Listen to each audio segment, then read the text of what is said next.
I was just going to be cheeky, Martin, and go response. You know, fine in theory, fine in theory, harder in action. But um, small steps, small steps. But the other thing I think is you make a little step and then the whole fucking world falls on you and you are like, what the hell? I don't know whether it's you see clearly or it just gets quite tough.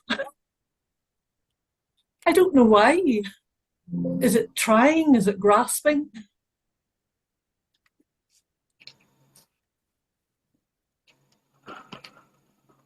That's called karma. Okay. You see, uh,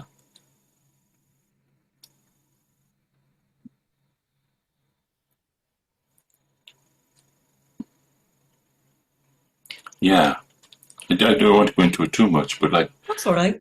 That's all there's a right. certain there's a certain kind of karma we have. You know, it's from our past. You know, it's all our habits and all that kind of stuff. You know, and it even appears in the outer world as well. Now, here's the interesting thing. I mentioned this kind of a little bit.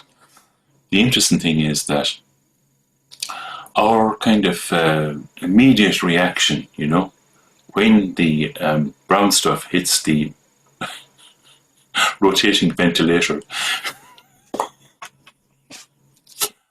or is to go, oh, brown stuff. That's our usual reaction, you see. And, you know, there's an amazing thing that can happen, you know, and that is that it loses its hold over you. It actually becomes something that deepens your own experience of non-grasping. Even these difficult things that happen to us, that and you'll notice as well too, you know, that even when difficult thing happens to you, you know that now you're not completely swept away by it. You know, now there's some kind of distance, there's some kind of perspective, you know. And if you can be in that situation without going off, that situation itself becomes the source of your own happiness. It becomes the source of you being free of grasping that difficult circumstance and situation. How is that, Catherine? Well, yes, because I've had the ups and downs, and I sensed a little bit of ease. Just it was a different way of being. Just Yeah, yeah, yeah. yeah. That's And one did it all? percent. The other 99 was still hounding me. Yeah. But I think I essentially said, you know, once it's a little bit like, you know, once the plug is taken out of the bath of all this brown coloured water, once the plug comes out of the bath, it might look like nothing's happening. You know, Does take time. it might look like nothing's happening. You know, towards the end, you definitely notice something happening. Yeah, fair enough. I just think And sometimes you see more and more, that's and true. it's quite tough. That's true. That's true. That's true. But on the other hand, as somebody once said to me, you know, I can't help it, I have to say it. Um, Sooner or later, you have to clean up your own shit. Sooner or later, you have to do it. You know? Sooner or later, you have to overcome all these kind of things, you know, that are preventing you from being who you are. There was one little critical thing that I said when we were sitting together that I thought was good, and it came out quite spontaneously, as most of these things do, and that was that even, you know, like you're sitting there in meditation, you know, and you're not happy because you're involved, you know, you're caught trying to work with the shadows, you know. That itself is a shadow. Did you get this? This is, I'm using kind of. It's very subtle, Martin, but it's a bit about, you know, a self-fulfilling prophecy. You're just keeping it going, and if you could have that sense of it, which Yeah, is, that's I know the I do point, it. Captain. That is the point. Have that sense of it, not to try and oppose it or to try and establish yourself in some special position. Yeah. Do you see? Or this doesn't happen to you. It's a question of recognizing the nature of the appearance.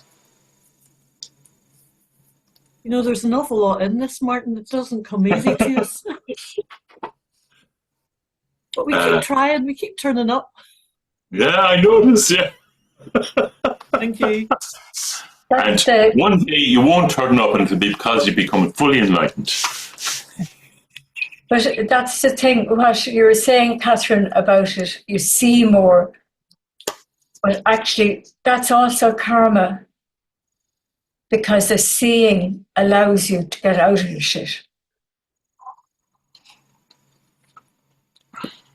You know, because you see it and you can see its nature because you practice. But for me, like sometimes there's a huge lot of regret because I hadn't seen it before or whatever. But that's again just the shadow that Martha's talking about. That's my habit, my way of relating to it, my regrets and all that kind of stuff too. But it's just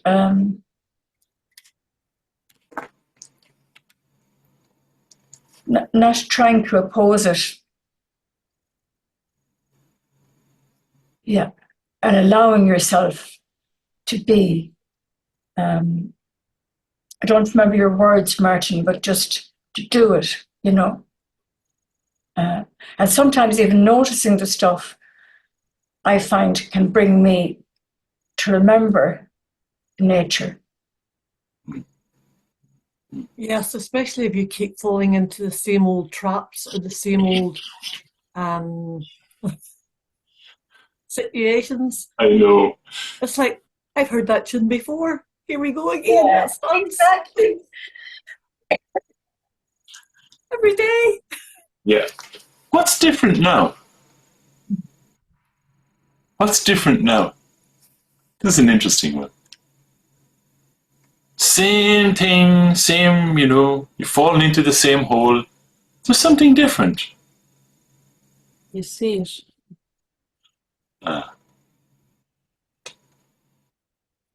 What does that mean? It means its days are numbered.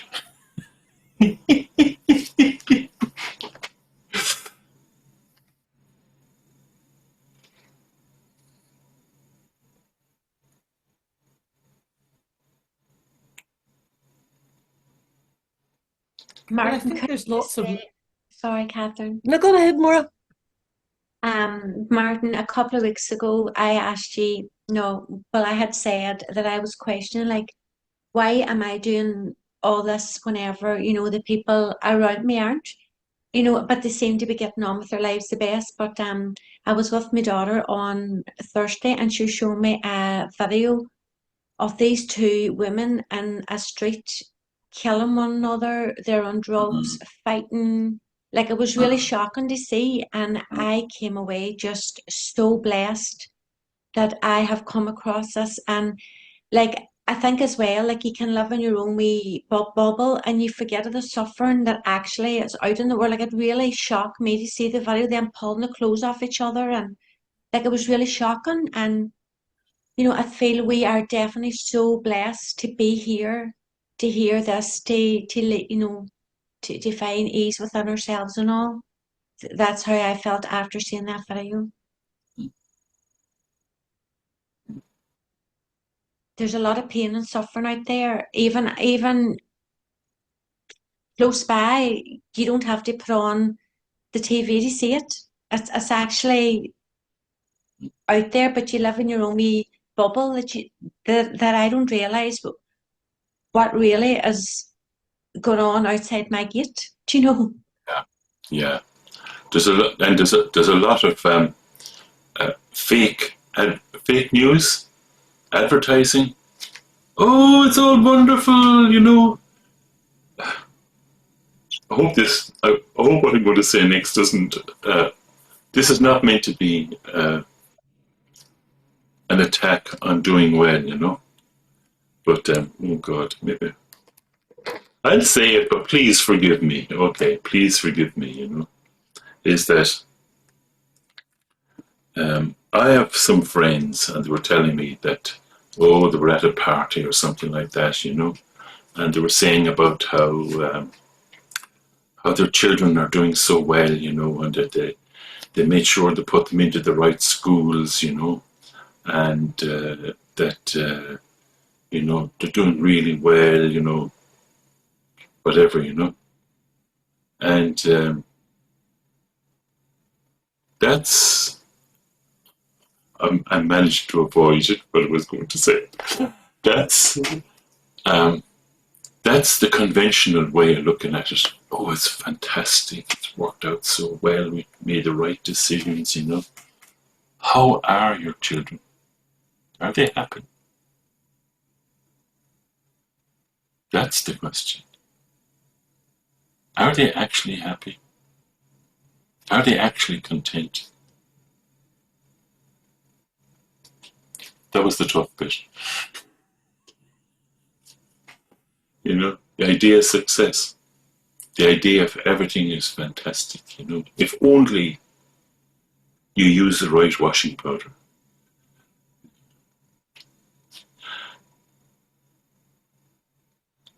I remember when the Leaving Cert results came out and our son had done very well. Somebody else whose kids were just in that pre-Leaving Cert kind of stage, she said to me, "Oh, you must be so proud." And that just didn't ring bells with me at all. I was just happy that he was safe, healthy, a good kid, you know. Yeah. And sure, I better say something to dig myself out of this hole I put myself into. And that is one of the things you should realize, you know, your children have their own karma. You know, they have their own drivers, you know. There probably isn't a hell of a lot you can do other than become a better person yourself. That's probably, do you know what I mean? All the other manipulations that we try, I don't think they actually work. I think do you get this point? Yeah. I always look for somebody who would agree with me. But Martin, there is so many people out there, and their idea of success as a new car, a better job, they bum away about their children as doing this and doing that, and yeah, I do that a lot. There's this thing that you'll come across in the Buddha Dharma, you know, and that is of a visitor to Jewel Island.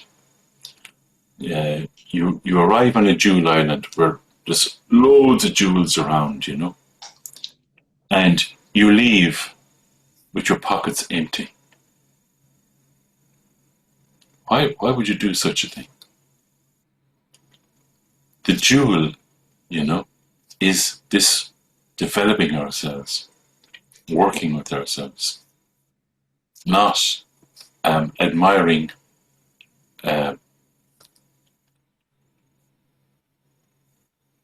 anyway. I'm not explaining it very well. This human life is said to be like a jewel island, and you can either benefit from it or not. You can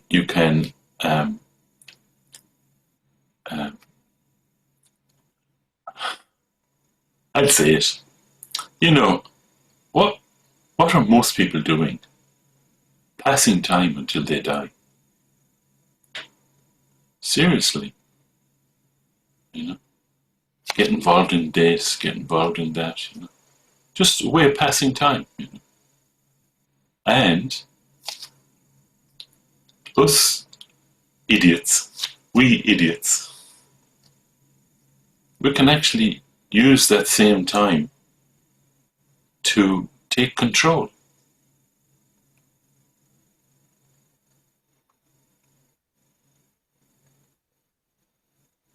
One of the things that shocks me is, are you having trouble hearing me again?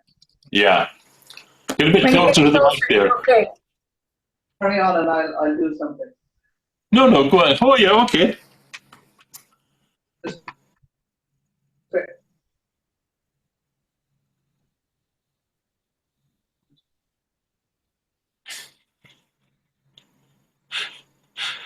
You remind me of me, Margaret, if it's any use. Bloody computers. Okay, back in. Yeah, great. Yeah, but now I've discovered I don't need a new computer. I just need to turn off the Bluetooth. I've become shocked recently. Well, it's not that. It's been a kind of a gradual thing. But and looking at the boredom. This is people related to me, people around me. Yeah. They have relationship goals, they have lifestyle goals, they have this, that, and the other goals, and they're going from one thing to the other. And all they're doing is repeating. They're like carbon copies of other people. They never actually become themselves. And I'm kind of, I mean, they probably feel sorry for me. And I'm kind of looking at them, kind of going, you're not real people. You're not a real person. You're not. And okay, this is me being judgmental and all that. But I'm kind of gobsmacked at them buying into all this stuff and never actually discovering who they are as people. There's an awful lot of it. Yeah. You know, it's very prevalent. Not just with people related to me, but people all around. Yeah. It's extraordinary.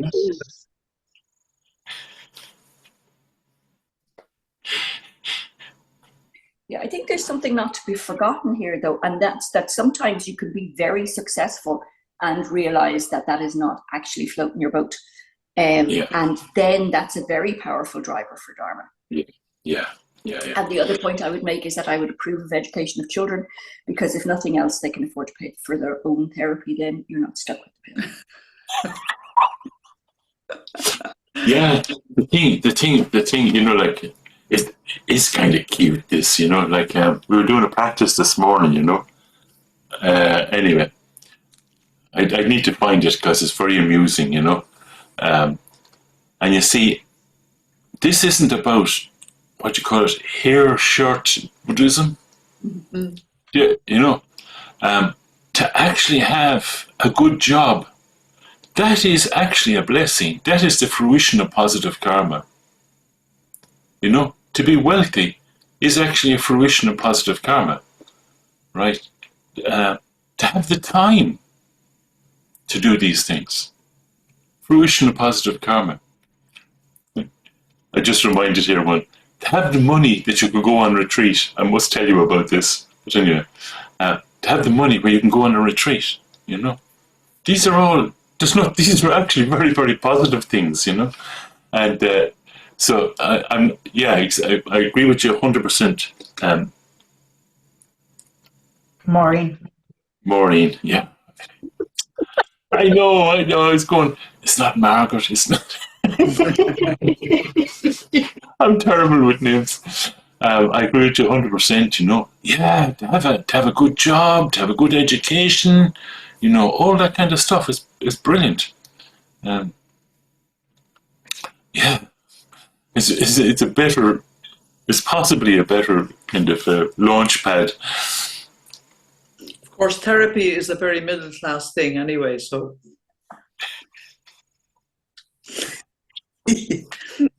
Anyway.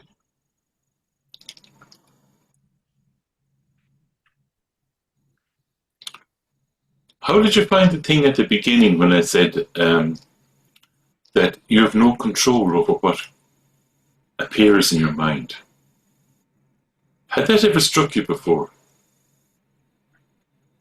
Martin, after you say that, there was something I was going to ask you and the group, and I really hope your answer is yes. Did you ever get thoughts that come into your head and you go, oh my God, where did that come from? It could be nasty, it could be vindictive, it can be spiteful. And it's not you as a person, it just comes in and you don't know where it's come from. And it always reminds me, I don't know whether you know the film The Hobbit or the book The Hobbit, but that character Gollum. Yeah. I don't know, he always looks to me like a representation of grasping. You know, you see him, he's cutesy 1 minute, and then he realizes he's lost something and he turns into this very aggressive, me, I, kind of a person. And please say you all think that too. Yes. So does Dodger Rinpoche. He says the thoughts you never thought you'd think you have 9 times over. Yeah. You know, yeah. And I know it's only a thought, and you see it and you never act on it, but at the same time you see the nature of it, and sometimes you don't like the nature of it. Yeah. It turns into a kind of a waterfall of, you know, you kind of try to analyze it then. Yeah. Which I think do. I think we're on a kind of a borderline kind of a thing here between seeing the nature of it and its nature, because what we see and what we ordinarily call the nature, like human nature or the nature of thoughts, is how it appears. It looks like that. You know, it looks like something horrible. So I think that's one way in which the word nature can be interpreted, but that's not the nature that we're talking about. And, you know, you see its nature, meaning, Martin, you can say this more clearly than I can, but the fact, like you put it in the practice, it appears, you said it beautifully earlier on, you were saying, you're just going to allow what appears to appear and cease. There's a really interesting point here, Lorraine, and I only wish I could do it justice. And that is that you talk about analysing it, you know. Can I just say, waste of time? Why? Because actually, you have clarity. This is an important distinction, right? You don't need to understand it. In the direct perception of what appears, there is clarity. There's nothing missing. You can see it. You can see it's horrible without having to do any analysis, right? Just clarity. You can see, I don't like that. That's clarity. You see? You don't know. When we talk about, I was really very happy with this thing about, you know, working with what's just a shadow. It is just a shadow. This is so. Was when I wrote that down, I was saying, God, that's really good. I was in bold down here in front of me, you know. You know, it's just a shadow. It's just a shadow.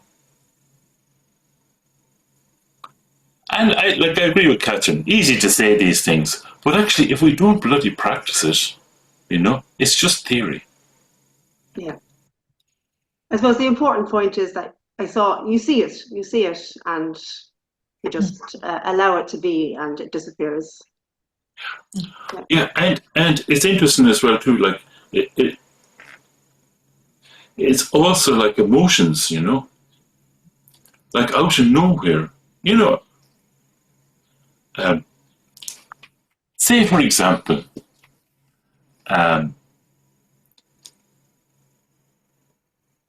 let's just say you're feeling grumpy.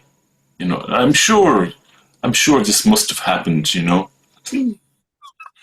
at some point in the past, you're feeling grumpy. You know, and when you're feeling grumpy, you know, this kind of what do you call it? Like aggression. You know, let's keep it as aggression. Like say, aggression comes out. You know, yeah, just a shadow. Just a shadow.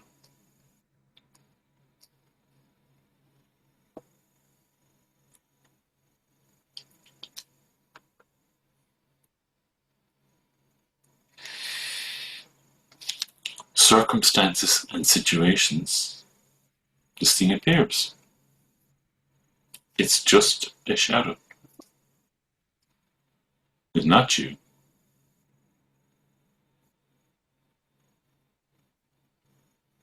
I know, but as Cecily said, you still feel that regret after?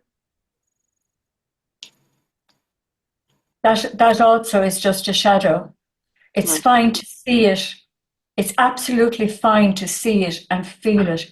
It's actually very good to have a sense of regret about something that you've done that was horrible or whatever. You know, but where that regret then takes you that's what matters. It's not that you're dismissing the awful thing or whatever that you wish you never did, but you then go kind of like, it's like the tone of voice kind of is different. Oh, I wish I never did that. May whatever I did, may the person be healed, or, you know, there's like that sense of clearing away because there's such clarity. You know, the regret isn't guilt. And like on Wednesday as well, I was saying it's not your fault. Now, that doesn't mean you don't take responsibility for whatever it is, and try to move on. But like, you know, it's nature in the sense of its true nature. And Yeah.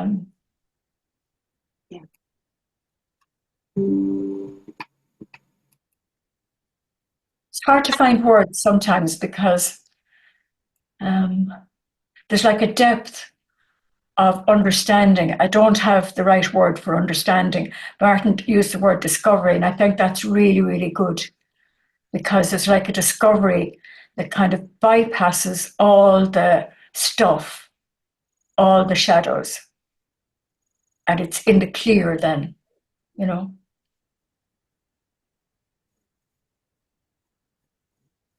Thank you.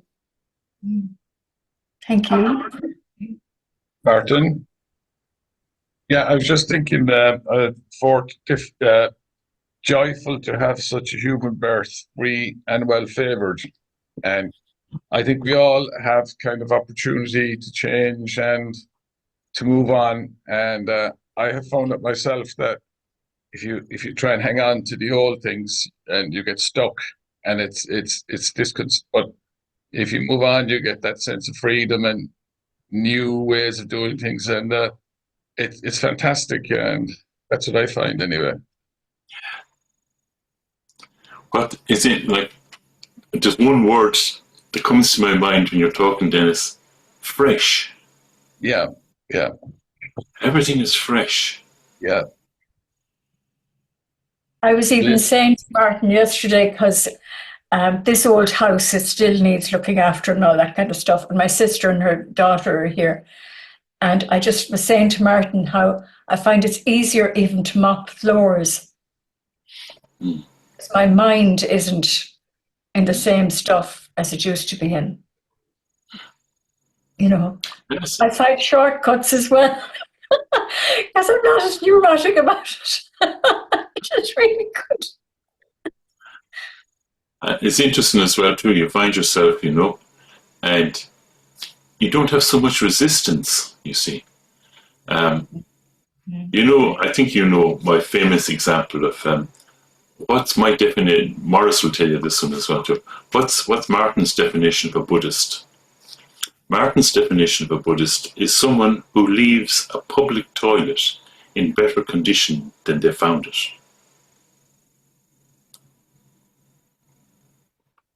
There's less resistance to cleaning up shit. Even if it's somebody else's. And it doesn't have to be spotless. It just has to be better than when you. This is my 20-80 principle, or 80-20, whatever it is, and you'll find that actually happening. You're doing stuff, and you can. There's like a resistance gone, so you can actually do things properly. Anyway, let's shut up. And the nice thing as well, nobody else needs to know that you're the one who left the toilet cleaner. Yeah. No, to do with you. How did you find the thing that when I said as well, this is directly related to Wednesday, what's coming up on the Wednesday, if I live that long, that when I said, do you notice when you're like this, when you're in the meditation practice, there isn't such a strong sense of I. There's just this experiencing. Yeah, you notice that. Yeah. There's a kind of a sense, Martin, sometimes, and it ties in with what Lorraine was saying about sometimes thoughts and things, emotions that we don't like, that, are not what we would admire or what we would want to think of ourselves. A sort of a sense that actually they don't belong to me, they just come in. They're not mine. They just come and go. And yeah, that's kind of what I get from that feeling. And then you can sort of excuse yourself. You don't feel bad about them. Obviously, you don't act on them. But things do come up. It could be thoughts. It could be racist. It could be sexist. It could be any kind of thing like that. But there's a kind of a sense, well, that's not really mine. It's almost like somebody else is saying it and you're hearing it. Yeah. I loved Martin's example of the bus. Sorry, Maria. Carry on. Yeah. Yeah, I just loved Martin's example of the bus, because recently some of my usual shenanigans were coming up kind of strongly, and then I just remembered, oh, that's not my bus. You absolutely have a choice as to whether you get on it or not. When you see it, I have a special one for Lorraine from my past. I'll tell you about this. That we were on retreat, and I'm pretty sure it was somewhere in France. It might even been the place outside Paris, maybe not, But one of the things that when we were on retreat with Tsogda Rinpoche, one of the things that you were guaranteed was that you would have other masters come, and from different traditions, from different Tibetan traditions, And there's a strong relationship between the American Indian culture and Tibetan Buddhism. And so there was this American Indian,